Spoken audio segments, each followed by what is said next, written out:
வணக்கம். நம்ம வாழ்க்கை முன்னேற்றத்துல முக்கியமா ரோல் பண்ற விஷயங்கள்ல மதிப்பு, நம்பிக்கை சார்ந்த விஷயங்கள், எதிர்பார்ப்புகள் பற்றி பாத்துக்கிட்டு இருக்கோம். எதிர்பார்ப்புல இன்னொரு விதமான நிலையை இந்த வீடியோல பார்ப்போம். நம்ம ஒரு விஷயத்தை எதிர்பார்க்கிறோம் ரைட்டு, ஆனா அதுக்கு அவங்க ஒத்துப்பாங்களா?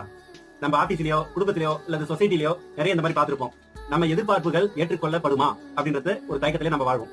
வேலை நம்ம கருத்துக்கள் ஏற்றுக்கொள்ளப்படலனா அது அசிங்கம் தானே? அல்லது நம்ம ஏதாவது புதுசா சொல்ல போறோம் போய் அதனால எதனா பிரச்சனை வந்ததுன்னா அதை யார் பாக்குறதுன்னு ஏற்கனவே நடந்த ஏதோ ஒரு விஷயத்தை மனசுல வச்சுக்கிட்டு நம்மளோட எண்ணங்களையும் ஆர்வங்களையும் திறமைகளையும் விருப்பங்களையும் நமக்குள்ளவே போட்டு நசுக்கி நசுக்கி நசுக்கி துன்புறுத்தி வதக்கி பரட்டி கசாயமாக்கி மெல்லவும் முடியாம முழுங்கவும் முடியாம டபுள் மைண்ட்லயே ஜீர்ணிச்சுக்கிட்டு வாழ்றதுக்கு பேர் தான் வாழ்க்கை. காலங்காலமா நமக்கு சமூகம் சொல்லி கொடுத்துக்கிட்டு இருக்கு. நரகத்துல கூட 4 வாட்டி எண்ணெய் பப்பையில தூக்கி போட்டா உசுறு போயிடும். ஆனா நம்ம வாழும்போது அதை விட மோசமான மனநிலையில நம்மளோட எதிர்பார்ப்பை அடக்கிக்கிட்டு தயக்கப்பட்டு வாழ்றதுனால தினம் தினம் நரகத்துலதான் வாழ்ந்துகிட்டு இருக்கோம். இதுக்கு தீர்வு தான் என்ன?